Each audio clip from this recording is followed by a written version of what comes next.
अब जाने का समय हो गया।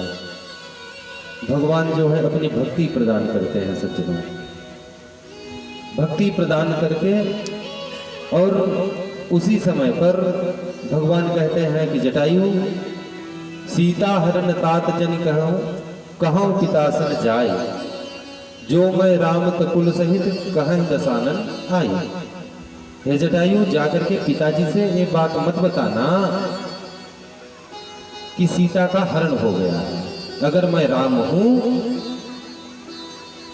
तो दशानन स्वयं आएगा और आकर के बताएगा कि हाँ हमने सीता का हरण किया था और भगवान ने राम ने हमको मारा है, तो मैं कुल के सहित उसका सर्वनाश कर दूंगा। पर आप ले जाकर के मत बताना हमारे पिताजी को।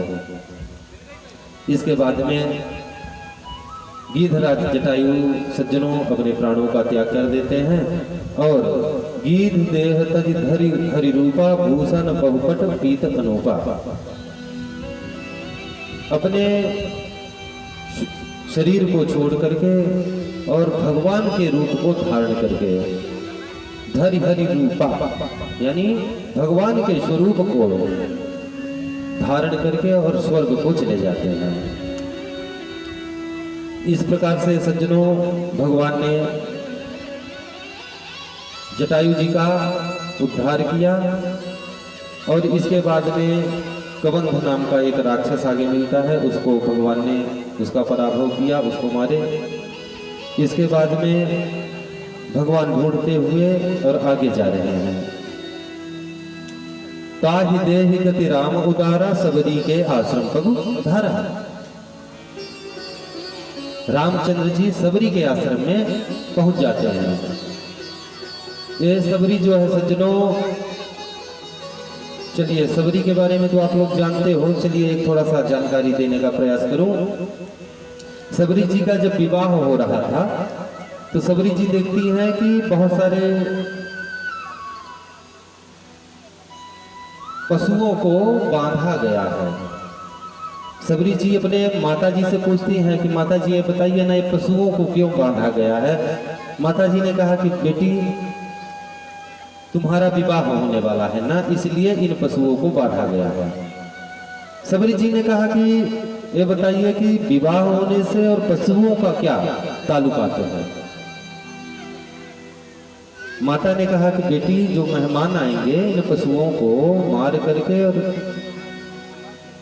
भोजन बनाया जाएगा और इनका सबका स्वागत होगा। सबरी जी के मन में विचार उत्पन्न होता है कि देखिए हमारे विवाह होने से इतने सारे पशुओं को मारा जाएगा। एक निवेदन करूं, किसी पशु को नहीं मारना चाहिए, मांस खाना पाप है। सबरी जी की कथा हम लोग सुनते हैं कि नवधा भक्ति है, नौ भक्ति सबरी के अंदर थी। परंतु आप लोग एक भी विचार किए कि सबरी में गुण क्या थे।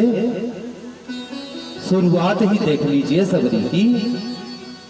विवाह का समय आया, माता जी से ने पूछा कि माता जी आप बताइए, एक बात तो है वो, आप लोग हमको कम देखते हो, हमको देखा करो ना। मैं कथा सुनाता हूं तो हमको देखा करो।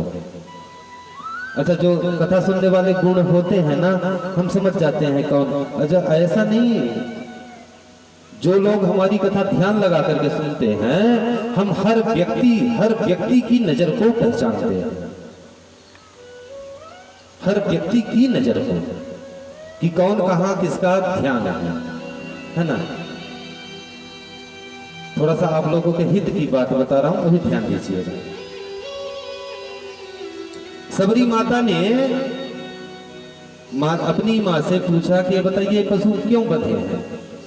माता जी ने कहा कि तुम्हारा विवाह होने वाला है और तुम्हारे विवाह में जो मेहमान लोग आएंगे इनको मार करके जानवरों को और व्यंजन बनाया जाएगा, इनको भोज कराया जाएगा। सबरी माता ने विचार किया कि देखो हमारे विवाह होते ही इतने सारे पशुओं की हत्या की जाएगी, इससे अच्छा तो यह है कि हमारा विवाह ही न हो, है ना। हम लोग अपने स्वाद के लिए जीवों को मार देते हैं। अच्छा, बलि भी देते हैं हम लोग तो कमजोर की बलि देते हैं।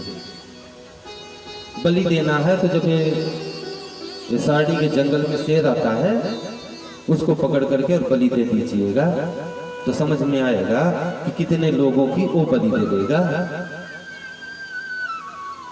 है ना। जो कमजोर रहा उसको पकड़ करके आप ले गए तो बलि दे दिए। ऐसा नहीं करना चाहिए।